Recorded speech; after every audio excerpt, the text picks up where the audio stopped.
cambiando de tema. 7 de la mañana con 32 minutos, 7 con 32, y el día de hoy nos acompaña, usted conoce muy bien a Alejandro Castro, él es del despacho Castro Cordero Asesores, y bueno, pues siempre es interesante, siempre aprendemos un montón con Alejandro. Alex, ¿cómo amaneces? Buenos días. Muy bien, Gastón, buenos días, muchas gracias por invitarme. No, hombre, al contrario. A toda tu audiencia que nos escucha.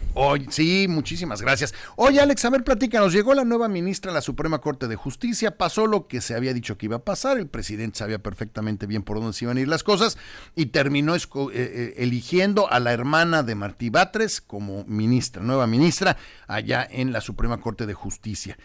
¿Cuánto ganan? ¿Cómo funciona? Fíjate, va a ser bien interesante.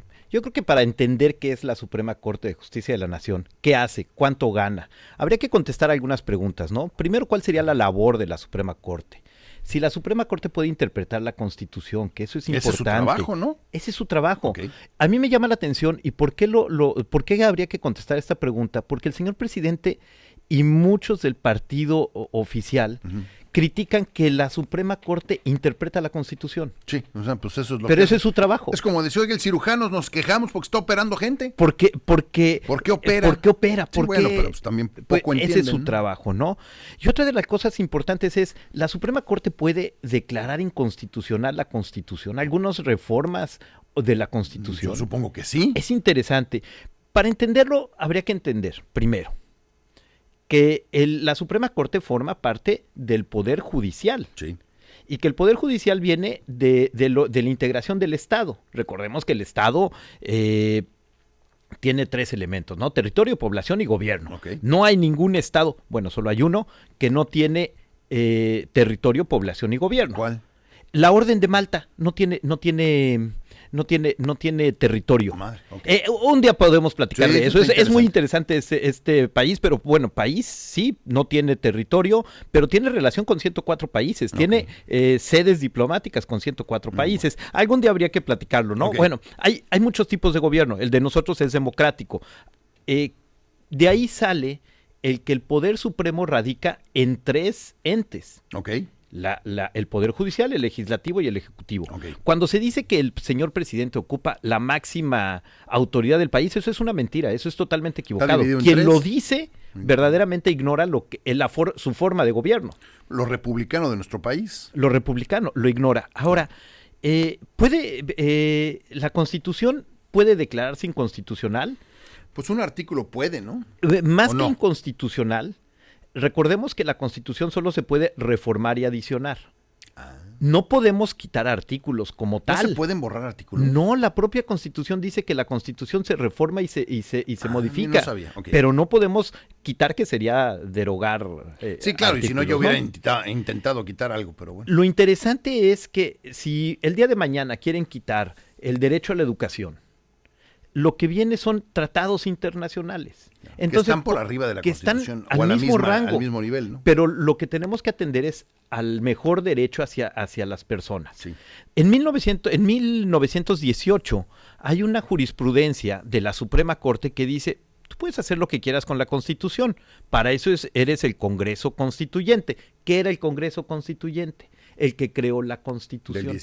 Del 17. Claro. Cuando se modifica la Constitución, que tiene ciertas reglas, dice, la Constitución reconoce que se puede modificar, no hay ningún problema, pero dice, bueno, pero sin más límite que el límite de la seguridad de la nación, la civilización, así decía, y los derechos naturales del hombre. Okay. Yo creo que tenemos que seguir desde 1918, que se emite este criterio de la Suprema Corte, tenemos que seguir con el mismo. No puedes modificar la Constitución sin que atentando contra los derechos del hombre. Ahora, regresando al punto, llega esta ministra. Para empezar, habría que decir que no hay que asustarnos de que llega una ministra que no viene del Poder Judicial. Y que se lleva bien con el presidente además, ¿no? Exactamente. Que además siempre ha pasado muchas veces, no es la única vez, nada más para que no estemos tampoco arrancándonos las vestiduras. Por eso lo quería platicar, porque nosotros tenemos ahorita ministros ya que vienen distinto del Poder Judicial. Sí. Claro, bueno, tenemos a Loretta Ortiz. Bueno. Pero ella fue consejera de la Judicatura, entonces la podemos considerar que estuvo ahí. Tenemos a Margarita Ríos Farjat, que era jefa del SAT. Tenemos a quien, por ejemplo, Javier Lainez, que era procurador fiscal. El que se fue, que era embajador de México, Eduardo Medina Mora, nombrado por Peña Nieto. Sí. Tenemos otro ministro ahorita que también fue jefe del SAT, Alfredo Gutiérrez Ortiz Mena. Entonces, no habría que realmente decir, bueno, es que no tiene carrera judicial. No la tiene. Y ha pasado. Pasa todo el tiempo. Ha pasado. No, eso no sería nuevo. Tampoco sería nuevo que de la Consejería Jurídica lleguen ministros. Tampoco es nuevo. Yo creo que lo que sí es nuevo es que alguien llegue, una ministra llegue, se presente y lo primero que diga es, si a mí me van a pagar más de lo que gana el presidente, lo voy a devolver, porque eso no se debe de hacer. No, señora, no, señora, no se equivoque, aprenda a leer la Constitución. Los ministros no modificaron su salario porque la Constitución dice que los ministros en funciones no van a modificar su salario. La ley que modificó y la reforma constitucional que modificó el que ningún servidor público puede ganar más que el presidente fue posterior a que los ministros actuales definieron. Fue posterior a que entraron en funciones. Ahora, ella sí. Ella no va a ganar más que el presidente, no puede ganar, entonces no es una gracia lo que dice de yo voy a regresar el dinero, no, señora, no, señora. Si de veras eres constitucionalista, como lo dices, sabrás que la propia Constitución, que esa es una de las reformas que se hicieron ya también con el señor López Obrador como presidente. Hay una ley del Poder Judicial que el señor presidente la promulgó y nunca se le ocurrieron cosas como elegir a los ministros por voto directo, nada, no, o sea, eso no sucede. Bueno, ella no va a ganar más. Lo peligroso yo creo es que una persona no entre pensando en la Constitución. ¿Qué hacen los ministros? ¿Qué es la pregunta primordial? Pues es cuidar en la Constitución y pues que se observe lo que ella dice, ¿no? Es vigilar si todos los actos de autoridades, inclusive del Poder Judicial, se apegan o no al espíritu de la Constitución. Pudiera ser que la Constitución no se expresa en todas las cosas. Esa es su labor, interpretar cuál fue el objeto o cuál era el espíritu de los legisladores cuando emiten una ley, cuando está la Constitución. Y partiendo de ahí, puede haber ideologías, porque por supuesto que las hay. Hay ideologías más liberales. Hay ideologías más liberales, gracias a esas ideologías, pues tenemos un derecho al aborto, ¿Por qué? Porque fue cambiando, con el tiempo se fue cambiando. Lo que creo que no se puede es entrar pensando que la Constitución está mal y que los ministros no pueden corregir lo que hacen los legisladores, que es lo que se pronunció, diciendo, es que los ministros van por encima de la voluntad del pueblo porque modifican las leyes que hizo la Cámara de Diputados, que hizo la Cámara de Senadores.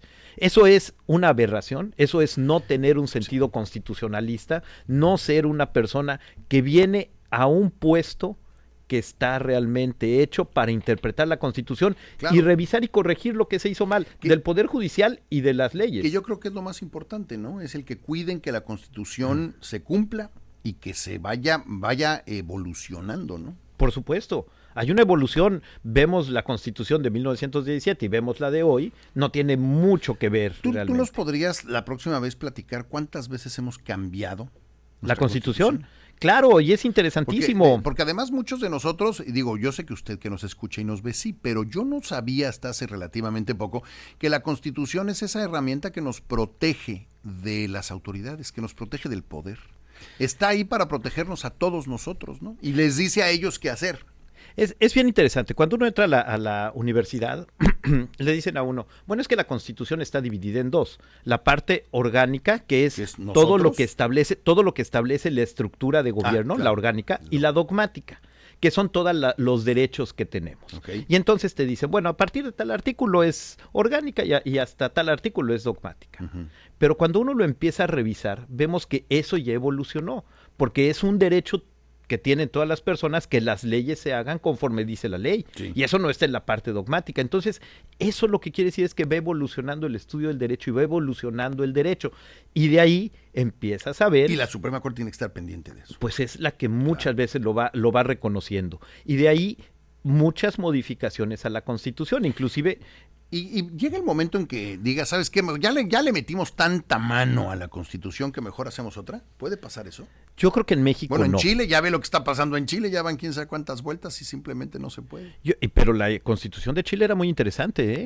Es la de Pinochet todavía. Bueno, dijeron que no. La nueva era muy interesante, era muy moderna, era muy derecha. Interesante, de derecha. La primera fue de izquierda, fíjese, y no gustó. Ahora la hicieron los de derecha y tampoco gustó.